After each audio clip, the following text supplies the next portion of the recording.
SaaS Backwards is sponsored by Austin Lawrence Group, specializing in demand gen for SaaS. It sure is noisy. I deleted 100 emails from vendors just this morning. Your buyer has gotten better at ignoring you, and you're gonna need a big idea if you want to cut through all that clutter. Austin Lawrence is just the right agency to help you find it. So if your campaigns are falling on deaf eyeballs, let's talk. Visit austinlawrence.com today, and let's build something bigger.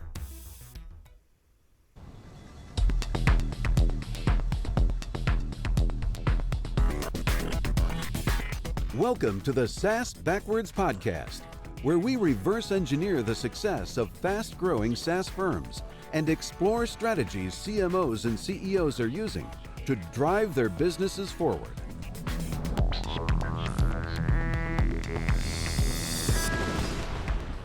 Welcome to SaaS Backward, a podcast that helps SaaS CEOs and CMOs to accelerate growth and enhance profitability.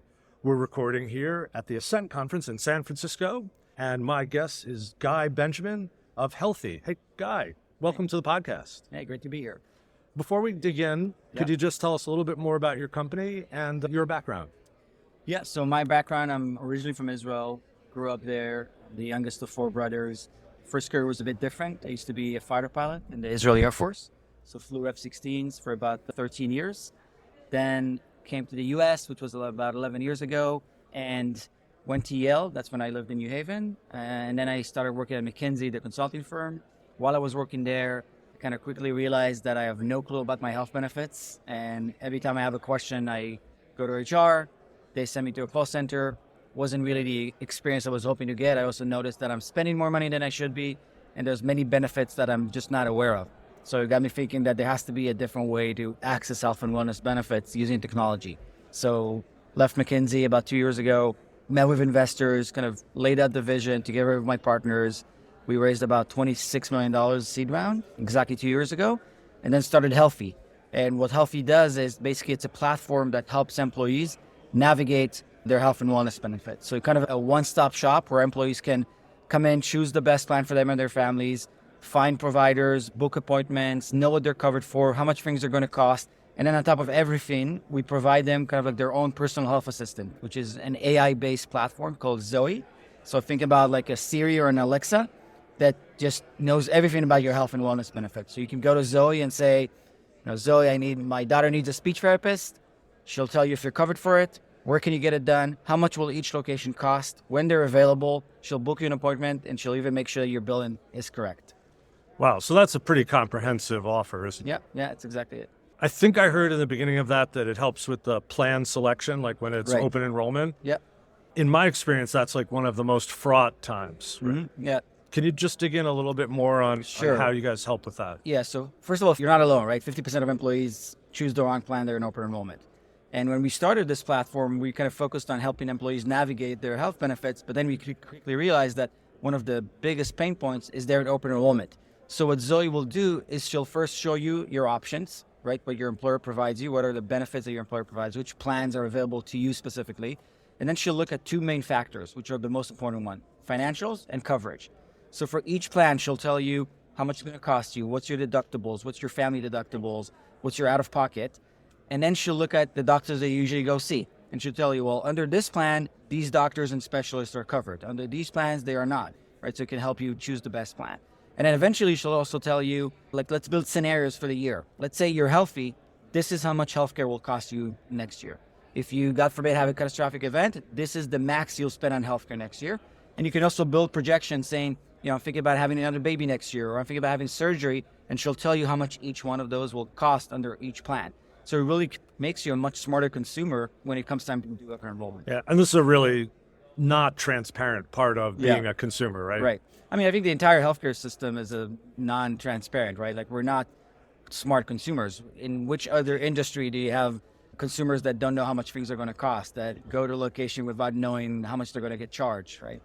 Very few. Yeah. I mean, having tried to buy a car recently, I would say it's maybe a close second. Yeah, right. But that's really interesting. The selling technology like this, though, into HR is not without its challenge, right? No, it's not. So how do you make this a problem that people want to solve at a corporate level? I mean, I can understand my motivation as an individual. Right. But in thinking about your business before our podcast, that was one of my questions for you really is, where is the champion actually? Is it in HR or is there someone else?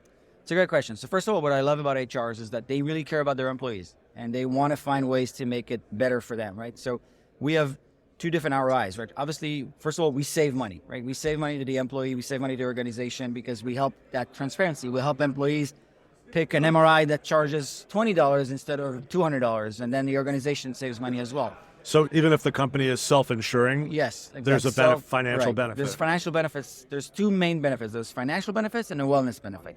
So when I go to HR, I really focus on the wellness benefits, but because that's what they care about. That's what their job is. But when it comes time to really approve the budget, we have to go to the CFO as well and kind of help them understand that there's a ROI to it, right? If a CFO, if she doesn't see the value of the ROI, she'll never approve the budget. So we kind of like to do either a multi-thread where we'll reach out to HR, but also we'll reach out to the finance team, or we will go with HR to the finance team and kind of build the business case around why they should invest in our technology. Our ROI is, could be 30, 50x sometimes because we don't charge that much. We charge about $6 to $8 per employee per month, but we can save thousands of dollars to every employee and tens of thousands to the organization. Like we can reduce your healthcare costs by anywhere between 5 to 15%. If you have 100 employees, you're spending $1 million on your employees on healthcare every year, right? And that number just increases. If you have 1,000 employees, it's almost $10 million that you're spending. So if we can help you reduce that cost by 5 to 15%, that's significant ROI. That's a great story and a great answer to what could be a tough question, right? Yeah. So thank you. So I've done about 75 podcast interviews with founders, and there seems to be a thread through about 30% where the founders came from somewhere else, not software people. So I get the sense you're not a software guy, right? I'm not, no. So you had an advisory consulting background. So I have an advisory consulting. I basically came to this from a pain point. And I always knew I wanted to build something. And I knew I wanted to build something that does good for society. I wanted to build something that has an infinite market. And I want to build something that I'm passionate about.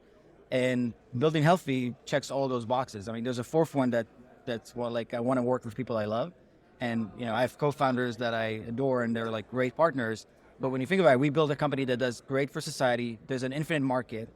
And we're all passionate about it because we all felt the pain of trying to navigate your healthcare. So I don't have a software background, but we have an amazing, for example, VP R&D, who's, our amazing developers. We have. So that's where I was going to take this is so how did you as a founder, founding group, how did you sort of divide the responsibilities and who's driving the technology build? Yeah, so one of my co-founders is in charge of, we were co-CEOs, but he's more looking into the product and the technology. And we brought amazing people to help us. Like we surround ourselves with people who are smarter than us. Our VP people, our VP R&D, our head of customer experience.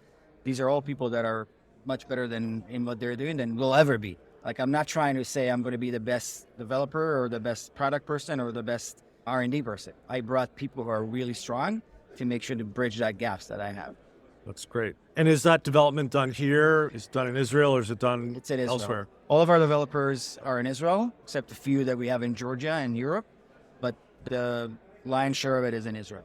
And what are the benefits for you as a firm to develop in Israel? Well, first of all, the talent in Israel is something that you can't find anywhere else. I think it's people that are obviously super smart, but also super passionate about solving problems. Israel is a huge tech hub. Many companies came out of Israel from companies that want to change the world. And I think we have an amazing R&D team that we won't be able to find anywhere else. Yeah, it's interesting. We work with a charity, a cancer charity that funds all its research in Israel. In Israel, yeah. Yeah, it's called Israel Cancer Research Fund. Yeah.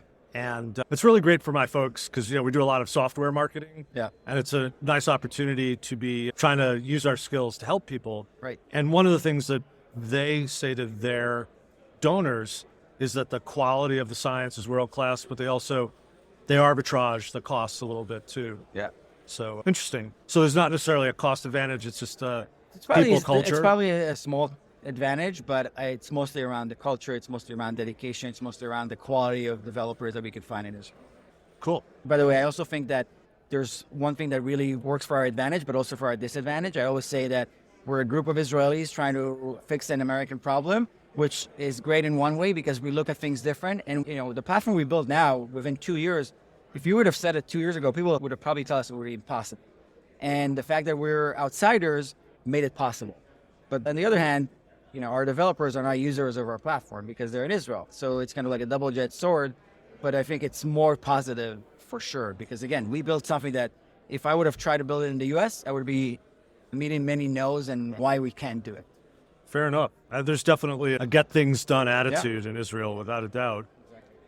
So you mentioned customer success when you were talking about building out your organization.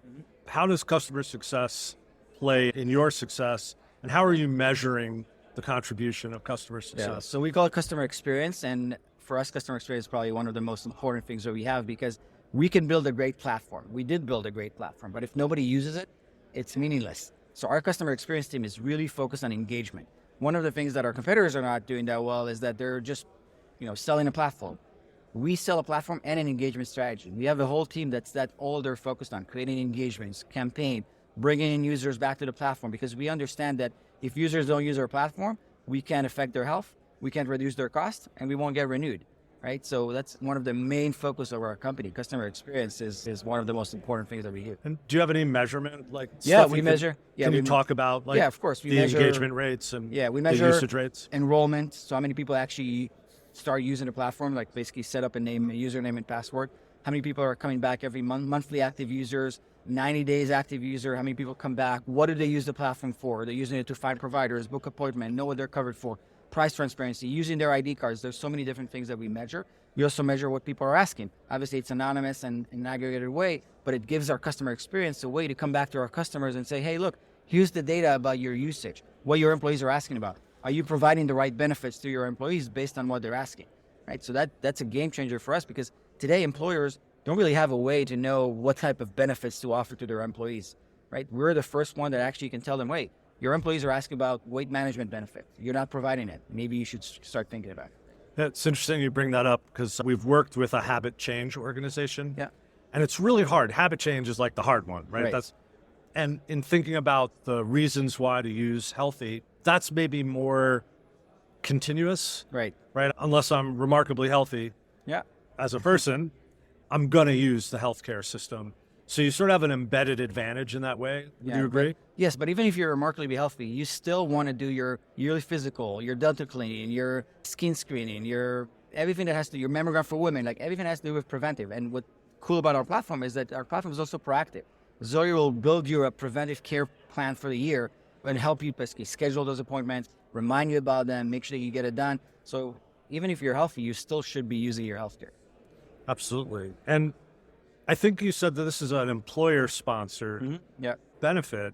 I noticed that there's on your website a section for brokers. Right. What role do brokers play in recommending or helping you get this system considered? Yeah, so a large portion of insurance in the U.S. is being sold by brokers. Most employers will have a broker they work with. I think we believe that brokers' role is to bring the best technology to their employers, right? They want to be in the cutting edge of technology. They want to help their employers save money. They want to provide better service to their employers to serve their employees. So we see brokers as kind of like a channel and a partner to really get to these employers and make sure that they get the best technology, right? Like today, we're a technology company, and there's not a product out there that is even close to what we are able to provide. There's many companies that provide piecemeals of what we're doing, but nobody that has our technology.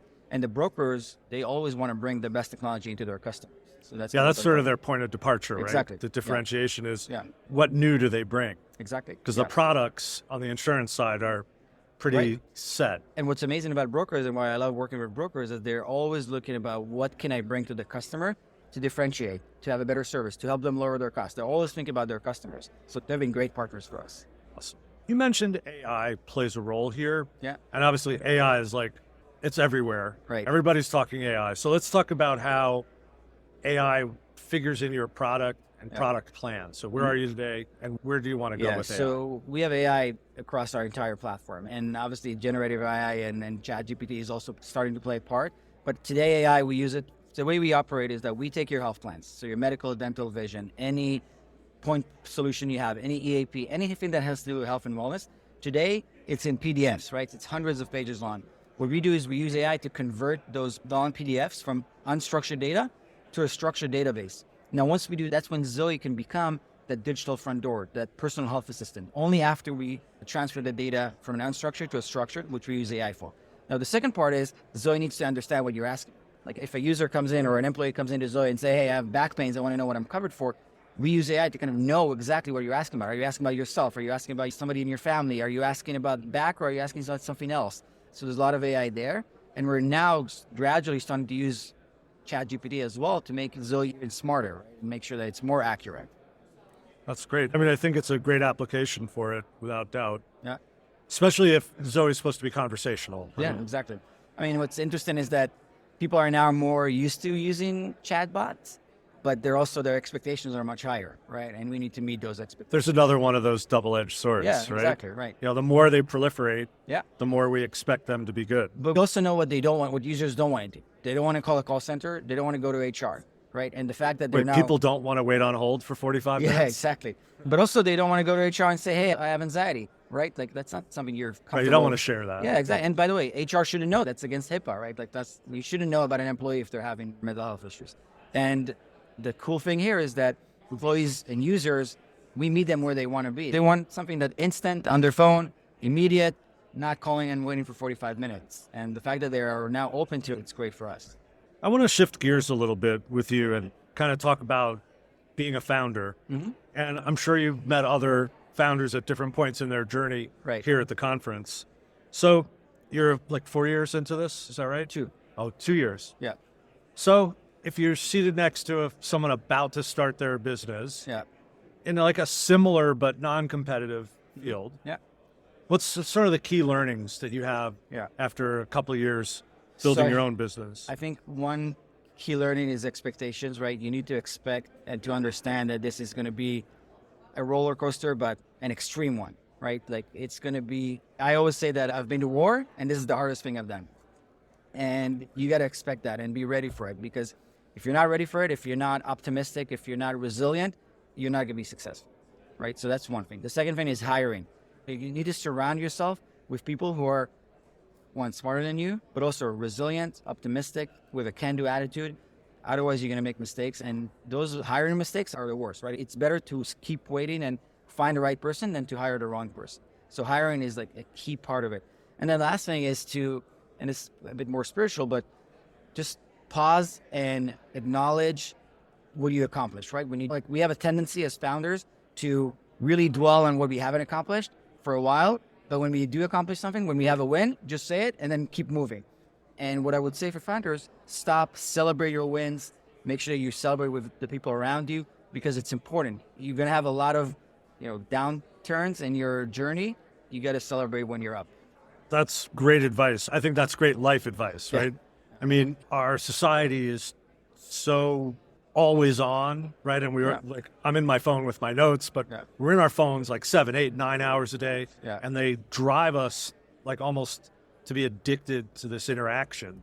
And it's hard to We're stop. very focused on what we have not accomplished yet, which is natural, right, Rick? We're trying to always accomplish, but we don't take enough time to just stop and be thankful for what we did accomplish. Yeah, I think that's so true. And it's sort of what powers you for the next thing. Right, exactly. Sort of the flip side, if you will. What have you not yet accomplished, or what would you wish you had done differently?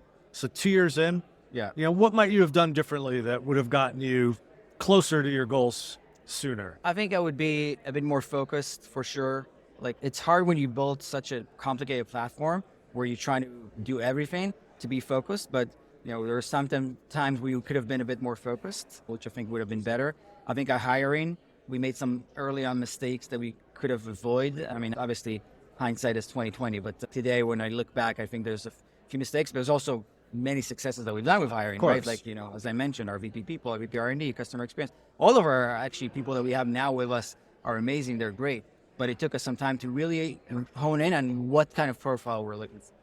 You talk about focus. My colleague, Jason Myers, was talking about a book he read. I can't remember the title, unfortunately, but among the propositions in the book was think about growth, not that I want to double my growth over the next year or two, but I want to go 10 times. Yeah. So if I want to grow 10 times in 2 years, that's a very different problem than if I want to double. Right. And that means you have to push a lot of things aside that would distract from that growth trajectory. Yeah. So regardless of your goals, you have to really just pare away the things that are going to distract you, right? I agree. Hey, that's a great place to leave our episode and listeners. Guy, if people want to learn more about your company, how can they do that, and how can they get in touch with you?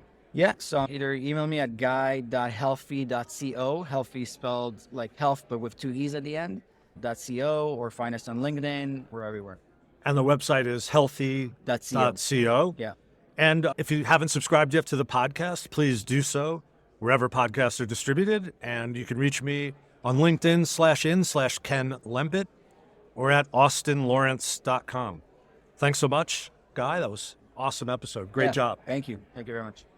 Thanks for listening to the SaaS Backwards Podcast, brought to you by Austin Lawrence Group. We're a growth marketing agency that helps SaaS firms reduce churn, accelerate sales, and generate demand.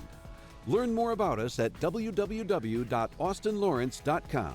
You can email Ken Lempit at kl@austinlawrence.com about any SaaS marketing or customer retention subject.